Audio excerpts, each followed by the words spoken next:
Hey everybody, it's been a week since my last video, and we have another build of Putter Island to look at. We have pre-alpha 11.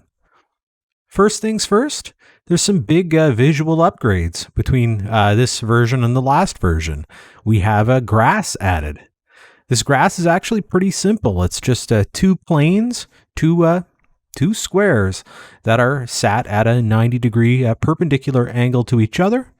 And there's just a whole bunch of instances of these thrown throughout the world. There's a material on them that is transparently masked. So, that's the shape of the grass that you can see. There's a couple of color values there, so there's a bit of texture to it. And they're moving using Unreal's simple wind node in the material system, which apparently is pretty performant. So we have a whole lot of instances of grass around here. I didn't have to place all of these instances automatically.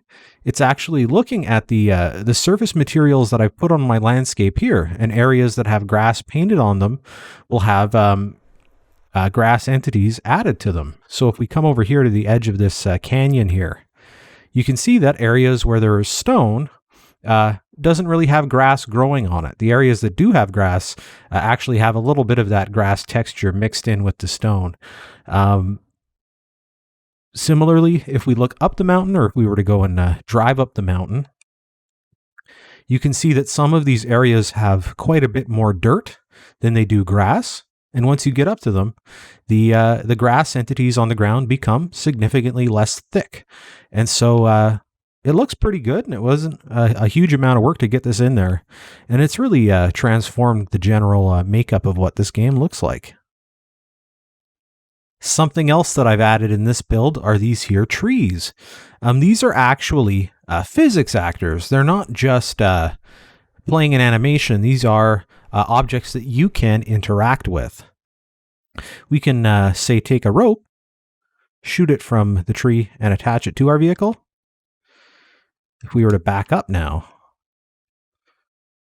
we can start to tug on that tree. If we actually put the rope somewhere in a practical spot here and back up, we can pull that tree directly down. There aren't currently any fruits on the trees, but my plan is for there to be fruits up there that you can grab. And that's one of the ways that you could actually grab the fruit. The new rope system actually allows for some interesting interactions that we couldn't do before. If I were to connect both of these boxes to my truck using the ropes, we can actually pick these ropes up, and they'll collide with each other. So in this case, we can pick up our boxes, move them around a little bit, and actually tangle up the ropes. If we were to drive around, they might become untangled. Having them tangled might actually keep them together. I don't know. It'll really be up to the player to find interesting uses for the ropes, but they tangle up together if that's something that's interesting to you. They should be able to, in theory, tie themselves in a knot. I don't think really it would work out that well, but in theory, all the physics collision stuff is all there. The other main difference here is that we have a new type of rope, which I'm calling a muscle, and you have what is called the muscle gun. So if I were to shoot a muscle, just like a normal rope, we'll shoot one at the top of the tree here, and one at the ground, one end at the ground. Now we have this green rope, which I'm calling a muscle. Right now it's functioning just like the normal rope. But if I pull the left trigger, I can actually contract that muscle. Release, contract.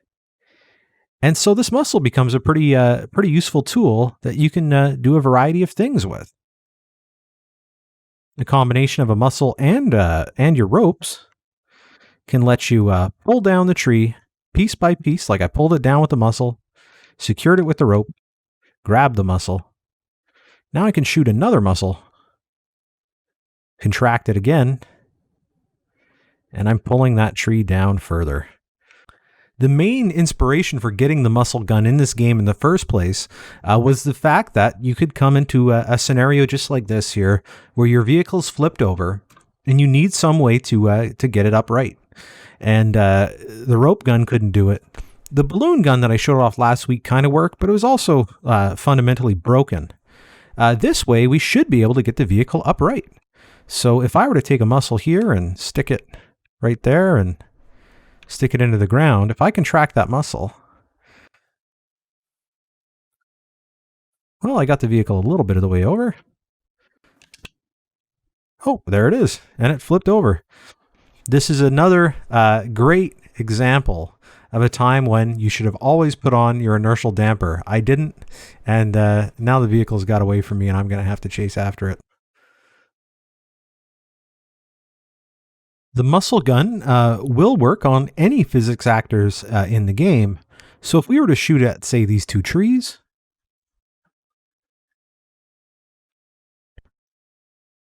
we could pull them together. Not sure why you'd want to, but you can. It works. The muscle gun can even be useful for just moving cargo around. If you could imagine, say, that this piece of cargo was on the other side of a river or a chasm, we could shoot it, bring the other end of the muscle close to us, contract the muscle, and now the cargo is right over where we are. Muscles, just like ropes, can be bought at the vending machine at each warehouse, which means over time you can get more and more muscles.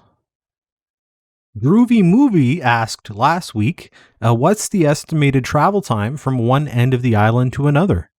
Well, let's find out.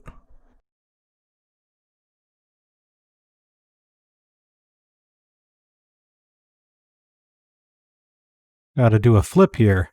A good test to see if the muscles work properly in the field.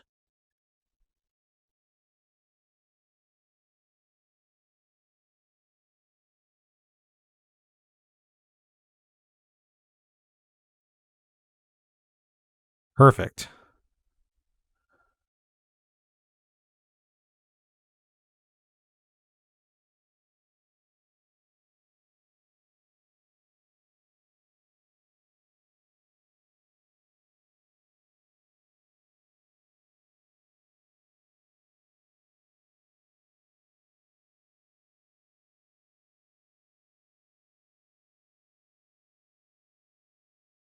Looking at the playback of that roundabout drive from Jack Tillman's place up to Outpost Alpha through Outpost Bravo, and finally here to Jim Kelly's tent, took about 8 minutes. Give or take, say, 30 seconds for that time I had to flip the car over with the muscle. It's around 7 minutes and 30 seconds. Note that this is using the vehicle here that has a speed of 80 kilometers per hour. We were going about $140 as we were heading down the mountain toward Outpost Bravo, but you should be able to get some quicker vehicles in the game. Either way, it's a pretty big island. I would imagine circumnavigating it would probably take upwards of 20 minutes. That's it for Alpha 11. Thanks everybody for watching. Thanks everybody for submitting your questions. If you have any other questions, let me know. And I'll be back next time I have a new build to show you. Thanks.